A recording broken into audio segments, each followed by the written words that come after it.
I never made it, but I know what it takes. I'm motivated by a mix of emotion. Dari kesadaran publik, kesadaran masyarakat yang semakin tumbuh, ataukah memang badan publik yang semakin terbuka? Nah, ini menjadi dua persepsi yang harus sama-sama coba kita bedah. Saya pikir memang ada tiga tugas utama dari Komisi Informasi. Salah satunya kan menyelesaikan sengketa informasi, menjalankan undang-undang dan membuat standar layanan informasi. Saya pikir itu menjadi tiga tugas utama. Namun catatan tadi yang saya bisa coba tangkap dari Bang Henry, memang ada tugas besar untuk saat ini di Komisi Informasi, yaitu bagaimana penguatan keterbukaan informasi publik di NTB.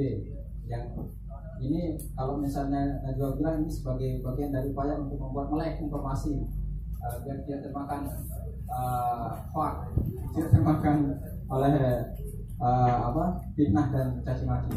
Saya pikir itu. Dan kemudian mungkin ya kita jeda dulu lah soal angka-angka keterbukaan informasi. Coba kita dengar dulu soal secara akademiknya apa pentingnya keterbukaan informasi ini dan kaitannya dengan pemerintahan terbuka, good governance. Saya pikir telah hadir di sini ada Bang Ayat. Untuk waktu dan tempat saya persilahkan, Bang. Baik. Assalamualaikum warahmatullahi wabarakatuh. Waalaikumsalam warahmatullahi wabarakatuh. Raditu billahi robba wa bil islami dina Muhammadin nabi wa rasulullah. Kalau tadi kami memang sudah membeberkan data-data ya sebagai suatu lembaga yang memang wajib untuk menyampaikan data-data itu. Pertanyaannya akademisi menyampaikan apa? Tausiah. Betul sebentar sekali gitu. Ya. Saya pikir kita kembali ke soal kajian tentang perubahan paradigma ya, paradigma sistem pemerintahan dan sistem politik kita. Kalau dulu misalnya kita menonton TVRI ya, kalau menonton Pak Sudarmono bicara selaku Mensesnek ya, Sekretaris Negara, itu dengan style bicara yang sangat berhati-hati ya, kemudian seperti low profile gitu ya, tidak begitu tangkas untuk menyampaikan informasi-informasi publik yang menyangkut masalah proses bernegara kita ya.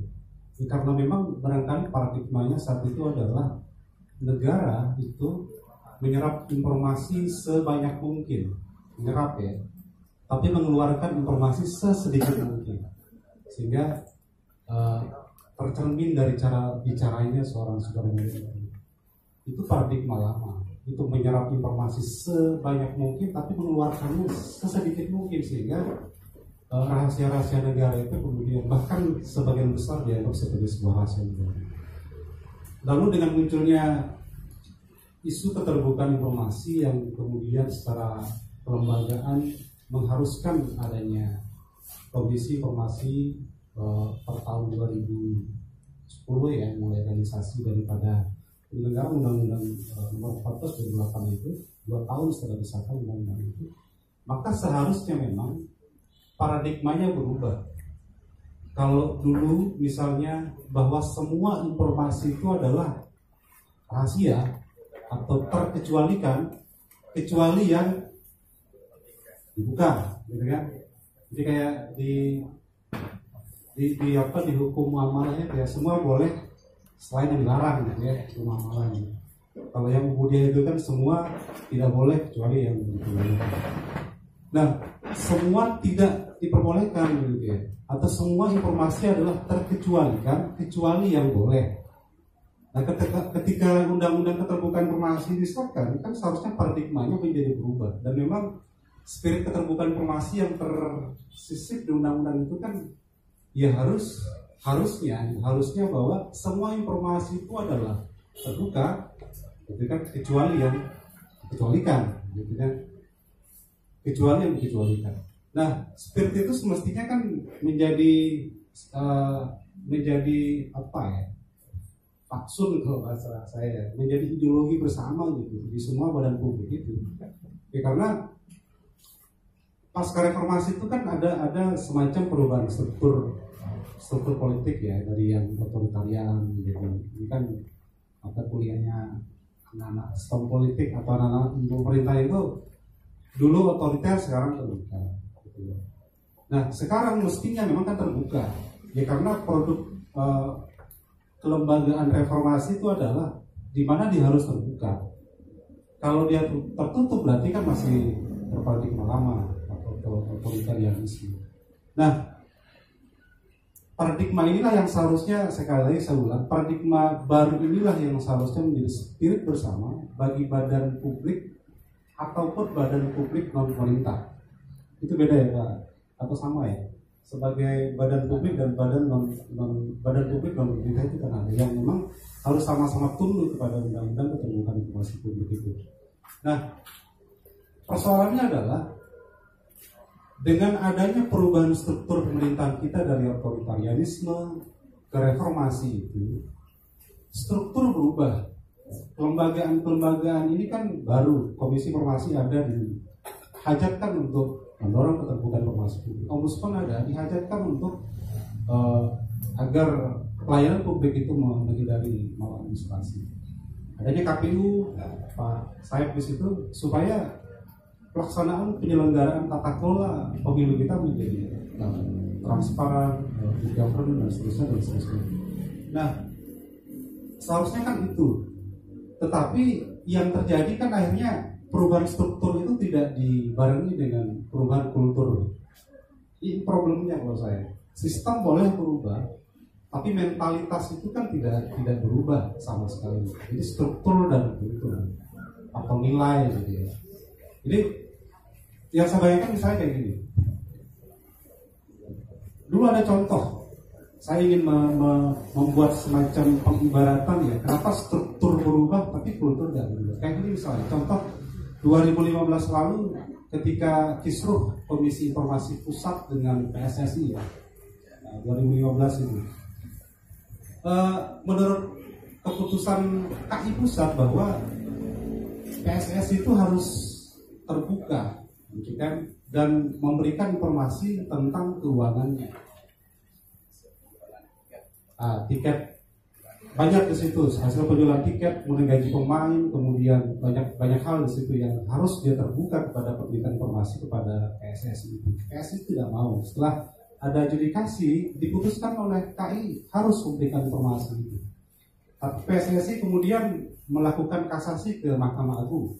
Waktu itu saya ingat saya, sehingga dimenangkan oleh Mahkamah Agung bahwa segala bentuk tuntutan atau keputusan KI terhadap PSSI itu adalah tidak benar atau batal dan hukum. Nah, kajiannya bagaimana itu? Kajian akademiknya soal begini. Struktur ini KI ya, struktur. Dia harus mendorong keterbukaan informasi. Tapi ada badan publik non pemerintah namanya PSSI itu tidak terbiasa dengan keterbukaan informasi. Ini kan problemnya.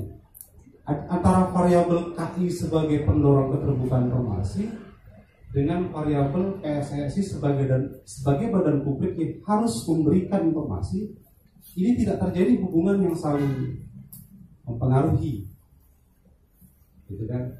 Jadi struktur berubah, kultur tidak berubah. Makanya dengan data-data yang tadi, misalnya saya sempat mendengar cerita dari Pak Hamzah tadi dari sekian banyak informasi yang diperoleh, tapi kemudian tidak mendapatkan respon yang baik, terutama mengenai masalah keuangan misalnya. Pertanyaan Pak Hendri tadi, kenapa masalah uang lebih banyak menjadi item pengaduan informasi itu? Karena ya uang itu kan menyangkut hajat hidup banyak kan? Menyangkut hajat hidup orang banyak, sumber daya yang dimiliki negara yang memang kita harus tahu seperti apa bentuknya gitu.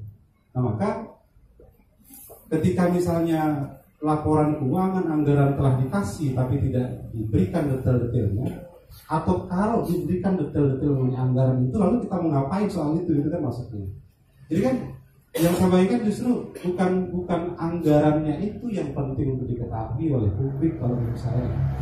tetapi what the behind the number gitu kan. Jadi kan kita yang mengetahui bukan anggarannya, tapi di balik anggaran ini semua kita harus tahu pergulatan politiknya gitu. Kalau terjadi misalnya di dalam postur anggaran itu ada yang tidak mengatur tentang bagaimana kemudian upaya untuk mensejahterakan masyarakat melalui item-item pro rakyat miskin misalnya segala macam. Ketemu misalnya setelah kita minta informasi, setelah itu kan sebetulnya ada pertanyaan kenapa itu terjadi. Nah inilah tugas akademisi sebetulnya gitu kan. Kenapa angka keterbukaan informasi di badan publik itu rendah? KAI hanya bisa menyodorkan data-data itu menyangkut apa saja, tapi menyangkut bagaimana itu terjadi di kampus bicara soal itu. Makanya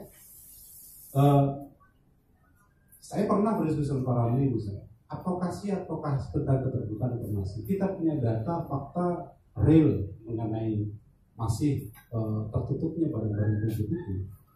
Tapi kan itu sekedar advokasi. Tapi bagaimana dengan riset? Kuat nggak data-data yang kita gunakan untuk mendorong keterbukaan informasi itu kalau sekedar data-data yang kita miliki atau peroleh itu hanya data-data statistik ya. Tapi tidak bertanya sampai kenapa kemudian itu terjadi ya. Nah, misalnya pertanyaannya adalah kenapa masih ada badan publik yang tidak terbuka. Nah, jadi riset siapa yang meriset di kampus gitu. Sehingga kita punya semacam alasan kemudian untuk mendorong keterbukaan informasi publik itu sehingga lembaga publik menjadi demokratis dan terbuka. Kemudian itu basis riset ya, karena kedepannya saya kira salah satu sumber hukum itu bukan lagi jurisprudensi, kemudian bukan hanya lagi soal aturan-aturan hukum. Basis pembuatan undang-undang itu kan saatnya itu adalah riset sebetulnya gitu ya. Jadi sama dengan misalnya KI atau KPU misalnya membuat kebijakan-kebijakan tentang kenapa sih DPT itu sampai sekarang problematik gitu. Ya kan mau diriset itu. Kalau sekedar mencari data-data tentang ini yang bermasalah di sisi pendataan pemilih dan seterusnya. Tapi kan tidak sampai menjawab kepada persoalan yang lebih dalam. Kenapa sih persoalan kenapa ini harus diriset memang sehingga kita punya basis alasan untuk melakukan sebuah kerja-kerja untuk mendorong keterbukaan informasi. Kemudian selain itu adalah yang kalau saya baca misalnya di koran, partai politik ini jarang ini menyentuh. Padahal institusi namanya partai politik ini tidak kalah pentingnya juga dibandingkan dengan lembaga-lembaga atau lembaga publik yang lain. Yang saya ingin katakan, partai politik ini kalau pengalaman saya dengan Pak Ervin dulu memang semua berakhir dengan mediasi ya. Partai politik itu tidak ada yang mediasi lalu berakhir, tapi yang mediasi. Nah, lalu kita bertanya kemudian, kenapa sih informasi yang kita inginkan dalam badan publik itu kemudian kita tidak anggap menjadi isu yang sangat penting. Misalnya saya bertanya kepada Pak Aib ini, Pak Said, saya ingin tahu soal DPT atau DPTB misalnya. Sekalipun itu menjadi jenis informasi yang serta-merta harus diberikan kepada saya misalnya. Kalau saya urusannya kan riset, tapi mengharapkan publik yang menanyakan soal itu, mungkin enggak.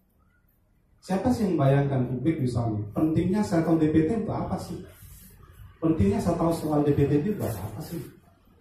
Jadi jangan-jangan di masyarakat juga berpikir bahwa ternyata antara keperluan Komisi Informasi untuk mendorong keterbukaan informasi tidak sesuai dengan kebutuhan masyarakat. Betapa saya itu sesuatu yang saya tidak butuhkan. Jadi kan ada semacam semakin tinggi kesadaran tentang pentingnya sebuah jenis informasi, maka semakin tinggi pula masyarakat ingin memperoleh informasi itu. Tapi kalau dianggap informasi itu tidak terlalu penting, ngapain? Nah, akhirnya kan ada fenomena di mana ada tren penurunan permintaan informasi. Jangan-jangan memang informasi yang disiapkan oleh badan publik itu hanya bicara kuantitas kan, tidak bicara kualitas. Sekian orang atau sekian banyak warga negara yang sudah memiliki informasi itu kan kuantitatif semua ya.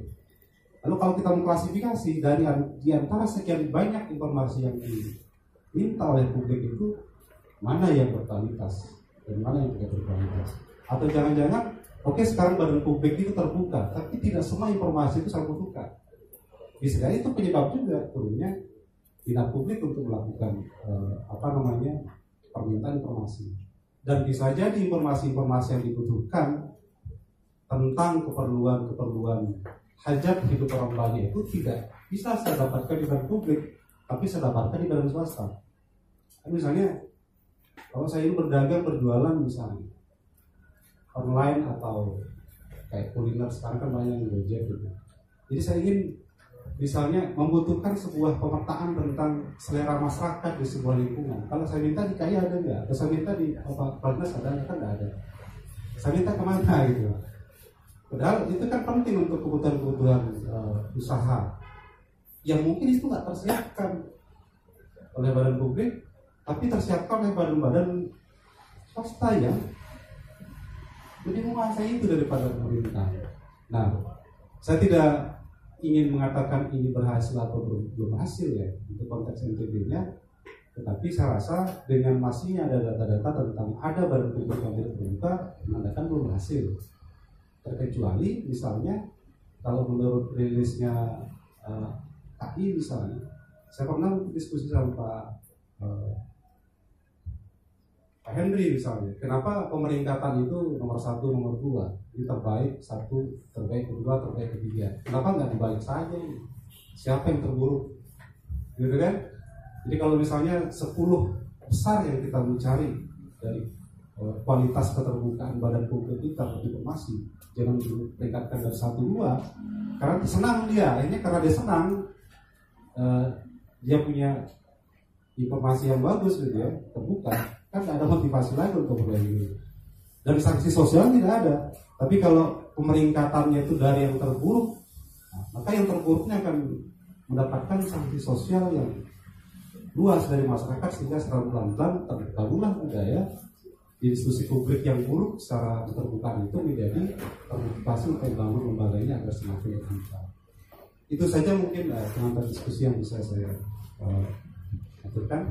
Demikian. Assalamualaikum warahmatullahi wabarakatuh. Terima kasih. Jadi setelah mendengar